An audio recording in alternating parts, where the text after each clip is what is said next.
Good morning students. आज हम class 4th की हिंदी का चैप्टर 2 पढ़ाएंगे। एक चैप्टर पूरा हो गया है, चैप्टर 2 पढ़ाएंगे धन का मोह।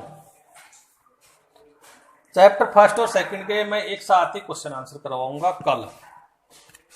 आज हम 2 चैप्टर पढ़ाएंगे, दोनों चैप्टर को एक साथ क्वेश्चन आंसर करवाऊंगा। धन से हमारी जरूरतें पूरी होती हैं, इसलिए हम अपनी जरूरत भर धन ही अपने पास रखना चाहिए। बचे हुए धन को नेक कार्यों में लगा देना चाहिए। कहानी का यही संदेश है। जितनी हमें आवश्यकता है धन हमें उतना ही रखना चाहिए, बाकी धन को हमें अच्छे कार्यों में लगा देना चाहिए। धन अधिक रखना भी एक दुख का कारण है। प्रभु ईसा मसीह धन के उपयोग के बारे में क्या कहते हैं? ईसा मसीह जी क्या कहते हैं? एक बहुत धनी व्यक्ति था, उसके पास बहुत धन जमीन थी, आलीशान मकान था, नौकर चाकर थे। वह अपने पड़ोसियों की तथा दीन दुखियों की सहायता भी करता था। अपनी पत्नी और बच्चों को प्यार करता था। उसके पास किसी चीज की कमी नहीं थी। उसने परिश्रम करके धन कमाया था, कभी चोरी या बेईमानी नहीं की थी। इतना सब कुछ होने पर भी वह खुश नहीं था। वह बहुत दिनों तक जीना चाहता था ताकि जितना धन उसने जमा किया उसका उपभोग कर सके, उसके आनंद ले सके।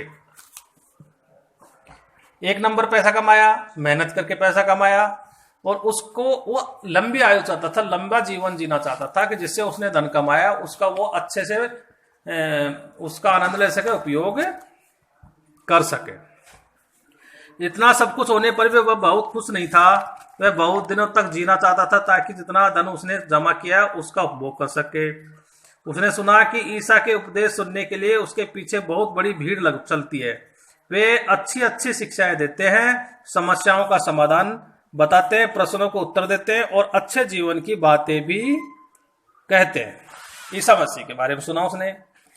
एक दिन वह भी ईसा के सामने उपस्थित हुआ, वो भी ईसा मसीह के सामने चला गया। उस धनी व्यक्ति ने कहा, गुरुवर, लंबा जीवन प्राप्त करने के लिए कौन सा भला कार्य करूं, बताइए। मुझे लंबी आयु मिले, ऐसा कौन सा भला अच्छा कार्य करूं जिससे मैं लंबा जीवन जी सकूं। ईसा ने उत्तर दिया, भले कार्य के विषय में मुझसे क्या पूछते हो? शास्त्र में लिखा है कि 10 आज्ञाओं का पालन करना ही भला कार्य है। 10 आज्ञाओं का पालन करोगे वही भला कार्य है। इन आज्ञाओं का पालन करके तुम अनंत जीवन प्राप्त कर सकते हो। उस व्यक्ति ने पूछा, गुरुवर कौन सी आज्ञा है? ईसा ने कहा, हत्या मत करो, व्यभिचार मत करो, चोरी मत करो, झूठी गवाही मत दो, अपने माता पिता का आदर करो और अपने पड़ोसी से अपनों के समान प्यार करो, इत्यादि। ये शिक्षाएं किसने दी? ईसा मसीह ने।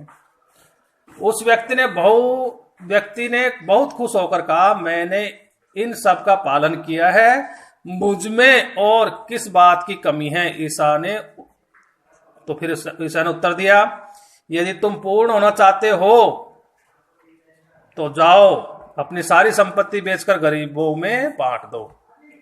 ये समझ लो कि तुम्हारी सारी पूंजी स्वर्ग में जमा रहेगी। सब कुछ बांट आओ और मेरा अनुसरण करो, मेरे साथ साथ रहो। यह सुनकर वह व्यक्ति उदास हो गया, क्योंकि उसने अपने धन से बहुत प्रेम था। ईसा ने अपने शिष्यों से कहा, धनी व्यक्ति के लिए स्वर्ग में प्रवेश करना बहुत कठिन है। उतना ही कठिन है जितना एक ऊंट का सुई के छेद से निकल जाना। धन का मोह व्यक्ति को कहां से कहां ले जाता है। परिश्रम से धन प्राप्त करना तो अच्छा है, लेकिन धन के प्रति मोह अच्छी बात नहीं है। धन का मोह करने वाला मनुष्य ईश्वर से दूर हो जाता है। संसार में जो धन हमारे पास है वह लौकिक है, मृत्यु होते ही वह इस संसार से छूट जाएगा। अतः मनुष्य को ऐसे धन की चिंता करनी चाहिए जो केवल स्वर्ग में है, अर्थात मनुष्य को अच्छे कार्यों के माध्यम से पुण्य बटोरने की चिंता होनी चाहिए। देह और धन का मोह त्याग देना चाहिए। ठीक है ना?